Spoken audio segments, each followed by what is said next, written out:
Milton, এখানে তোমার বেঁচে থাকার ছিল প্রয়োজন। ইংল্যান্ড এখন তোমায় খুব বেশি চায়। শিকার সে স্থবিরতার, চিন্তা, স্রোত, ধর্ম, যুদ্ধ, লেখনী তার। গৃহজীবন, অতীত সৌর্য সব রুগ্ন এমন। অতীত কীর্তি সব এখন জীর্ণ, পুরাতন সুখ পলাতক। শিকলে বাঁধা আমরা স্বার্থাদ্যতার, ফিরে এসো আমাদের মাঝে পুনর্বার। পড়ছিলাম রোমান্টিক পোয়েট উইলিয়াম ওয়ার্ডসওয়ার্থের লেখা লন্ডন 1802 থেকে কিছু লাইন। 1802 সালে ফরাসি বিপ্লবের ফলে যে স্থবিরতা ইংল্যান্ডে দেখা দেয়, কবি উইলিয়াম ওয়ার্ডসওয়ার্থ তার বিরুদ্ধে প্রতিবাদ করেন এবং উইলিয়াম ওয়ার্ডসওয়ার্থ ইংল্যান্ডের এই হানাহানি, মারামারি, হিংসা, বিদ্বেষ, স্থবিরতা দেখে মহাকবি জন মিল্টনকে আহ্বান করে একটা কবিতা লেখেন, যেই কবিতাটার নাম দেন 1802। কারণ তিনি মনে করেন মহাকবি জন মিল্টন যদি পুনর্বার ফিরে আসেন তাহলে হয়তো ইংল্যান্ডের এই স্থবিরতা দূর হতে পারে।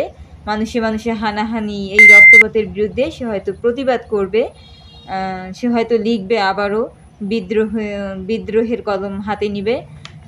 তো এরকমভাবে উইলিয়াম ওয়ার্ডসওয়ার্থের এই কবিতাটা পড়ার আগে থেকেই আমাদের বাঙালিদের ভিতরে কিংবা আমাদের বাংলাদেশে যখন কোনো স্থবিরতার শিকার হতো বা মানুষের হানাহানি দেখতাম, হিংসা বিদ্বেষ দেখতাম, আমার ঠিক আমাদের জাতীয় কবি কাজী নজরুল ইসলামের কথা মনে পড়তো। আমি মনে মনে ভাবতাম, ইস, জাতীয় কবি কাজী নজরুল ইসলাম যদি আবার ফিরে আসতেন আমাদের মাঝে, যদি আর একখানা বিদ্রোহ তিনি তৈরি করতেন, যদি আর একবার তিনি বিদ্রোহের হাতে কলম ধরতেন এবং বলতেন সবার উপরে মানুষত্ব, তাহার উপরে নাই।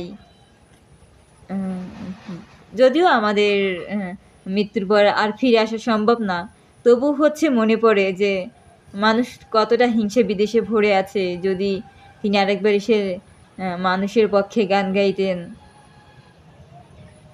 মানুষের চেয়ে বড় কিছু নাই, নহে কিছু মহিয়ান, নাই দেশকাল পাত্রের ভেদ, অভেদ ধর্ম জাতি, সব দেশে সব কালে ঘরে ঘরে, তিনি মানুষের জাতি।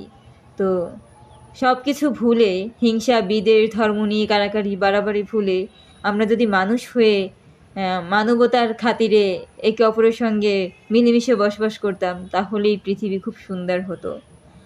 তো এরকম স্থবিরতায় আপনার কোনো কবির কথা মনে পড়ে কি না, যে কবি আসলে হয়তো আর একবার বিদ্রোহ কবিতা লিখতেন বা তিনি প্রতিবাদ স্বরূপ কিছু করতেন? যদি মনে পড়ে অবশ্যই কমেন্টে জানাবেন, আর ভিডিওটি ভালো লাগলে শেয়ার করবেন। আল্লাহ হাফেজ সবাইকে।